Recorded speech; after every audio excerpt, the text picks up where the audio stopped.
memanggil kita untuk memuridkan. Tapi bagaimana kita bisa memuridkan secara efektif? Dan seberapa jauh kita mau berkorban untuk memuridkan satu orang saja? Filemon adalah surat terpendek Rasul Paulus. Jika kita pelajari latar belakangnya, kita bisa lihat bahwa ini adalah salah satu surat yang paling bersifat pribadi dan juga praktis yang ditulis Paulus.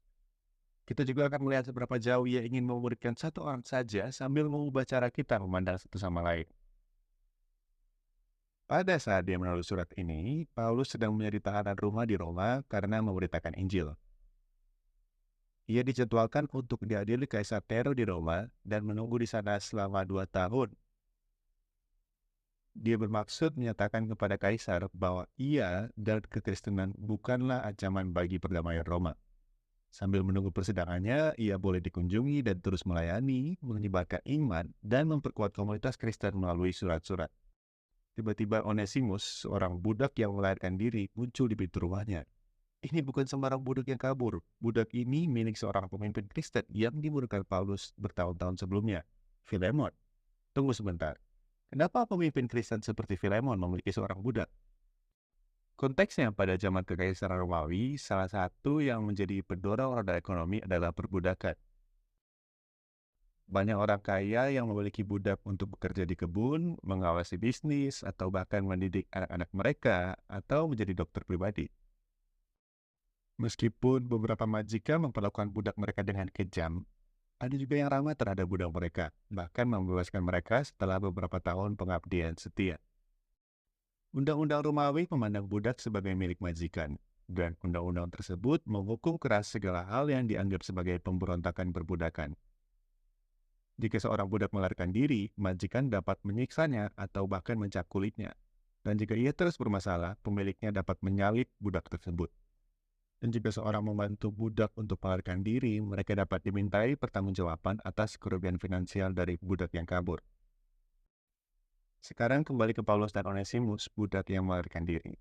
Ketika dia tiba di pintu rumah Paulus, hal itu menimbulkan dilema besar bagi Paulus.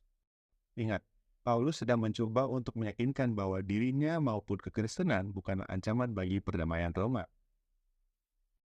Pada titik ini, Paulus sebenarnya mempunyai dua pilihan.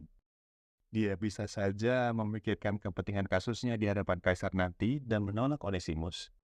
Lagi pula, ada banyak yang harus dipertaruhkan. Ini adalah reputasi umum bagi semua orang Kristen di dunia, belum lagi nyawa Paulus sendiri yang sedang dipertaruhkan dalam persidangan ini.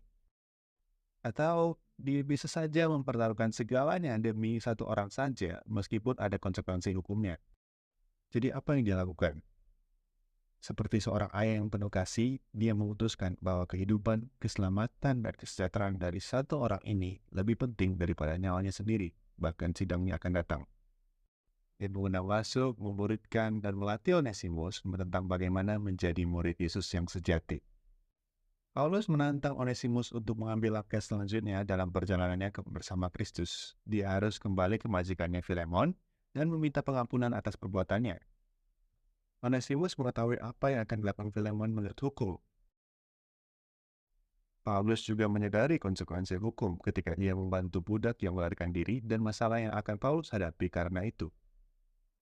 Namun inilah mereka, walaupun sudah tahu semua konsekuensinya, Onesimus tetap kembali kepada Filemon dengan berpegang pada surat pendek dari Paulus dan permintaan maafnya sendiri.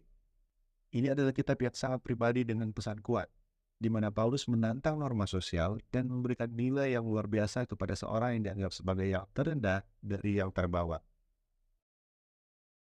Sekarang setelah kita memahami latar belakang kitab ini dan bobot dari apa yang terjadi di sini, pelajaran apa yang kita bisa pahami tentang arti menjadi murid Yesus sejati? Dan apa yang dapat kita pelajari tentang arti memulihkan orang lain? Misalnya, ketika membaca kitab ini, bagaimana Paulus terus memulihkan seorang Kristen dewasa seperti Filemon dalam situasi ini? Atau bagaimana Paulus memulihkan seorang Kristen muda seperti Onesimus? Ketika Paulus menerima Onesimus, dia tahu apa yang sedang dipertaruhkan. Walau begitu di ayat 18 dan 19, apa yang Paulus lakukan? Dia mengambil alih semua utang dan beban dari Onesimus supaya dia bisa menjadi orang bebas. Paulus tidak hanya melakukan tanggung jawab hukum jika seandainya Filemon menuntut, namun dia juga menunjukkan kepada kita hari ini seperti apa pemuritan yang sejati. Terakhirnya, jika kita melihat contoh Paulus, siapa budak sesungguhnya dalam kitab ini? Kitab ini memberi kita sebuah tantangan. Seberapa besar kita ingin berkorban untuk memulihkan satu orang saja? Karena kisah mereka